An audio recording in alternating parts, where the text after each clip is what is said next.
सूर्य सिद्धांत के अनुसार आज से करीब 5000 साल पहले कलयुग 18 फरवरी 3102 ईसा पूर्व की मध्य रात्रि से शुरू हुआ। धर्म ग्रंथों में यही वह तिथि मानी जाती है जब श्री कृष्ण बैकुंठ लौटे थे।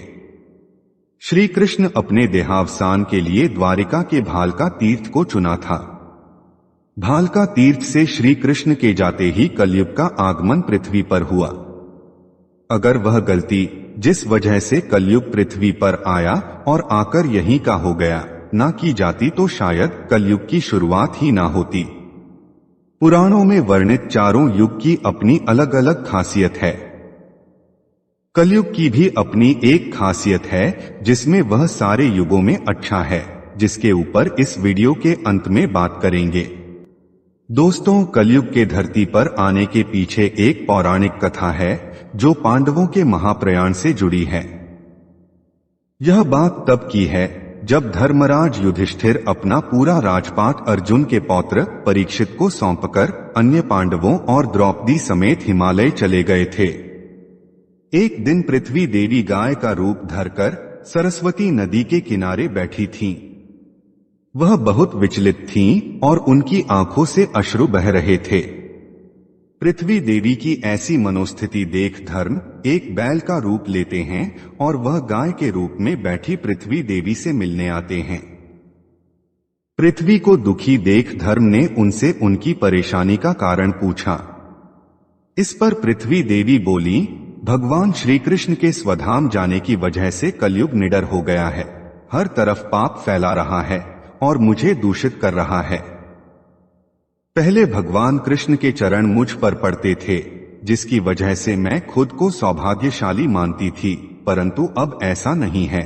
अब मेरा सौभाग्य समाप्त हो गया है।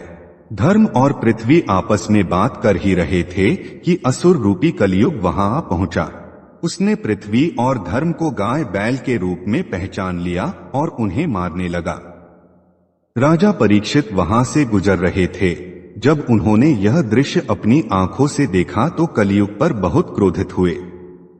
क्रोध में राजा परीक्षित ने कलयुग से कहा, मेरे राज्य में जहां पाप का कोई स्थान नहीं है, दुष्ट पापी तू कौन है?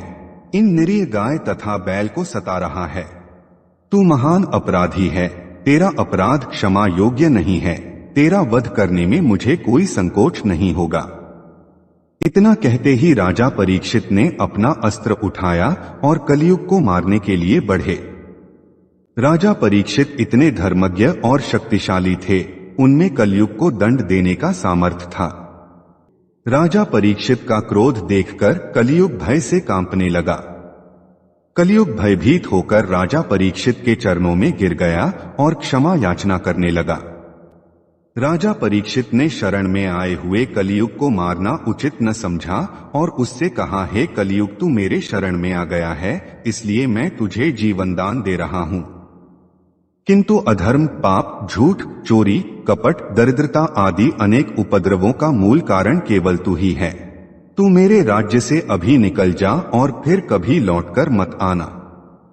परीक्षित की बात को सुनकर कलयुग ने कहा कि हे राजन, पूरी पृथ्वी पर आपका निवास है। पृथ्वी पर ऐसा कोई भी स्थान नहीं है जहां आपका राज्य ना हो। मैं कहाँ जाऊं? मैं आपकी शरण में आया हूं, मुझे रहने के लिए स्थान प्रदान करें। कलयुग के ये कहने पर राजा परीक्षित ने सोच विचार कर कहा, झूठ, द्यूत, मद्यपान, परस्त्रीगमन और हिंसा, इन स्थानों में असत्य, मद, काम और क्रोध का निवास होता है। तू इन स्थानों पर रह सकता है। परंतु इस पर कलयुग बोला, हे राजन, ये 4 स्थान घृणित हैं, कृपा करके एक अच्छी जगह भी प्रदान कीजिए। इस मांग पर राजा परीक्षित ने उसे स्वर्ण के रूप में 5वां स्थान प्रदान किया। स्वर्ण रूपी स्थान मिलते ही कलयुग ने राजा परीक्षित के सोने के मुकुट में वास कर लिया। आगे चलकर कलयुग के विषैले प्रभाव के कारण स्वयं राजा परीक्षित का अंत हुआ।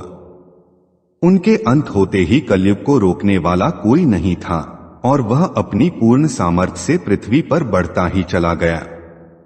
दोस्तों, महर्षि वेद व्यास ने वेदों की रचना की थी। महर्षि वेद व्यास से जब पूछा गया कि कौन सा युग सबसे अच्छा है तो उन्होंने कलियुग का नाम लिया।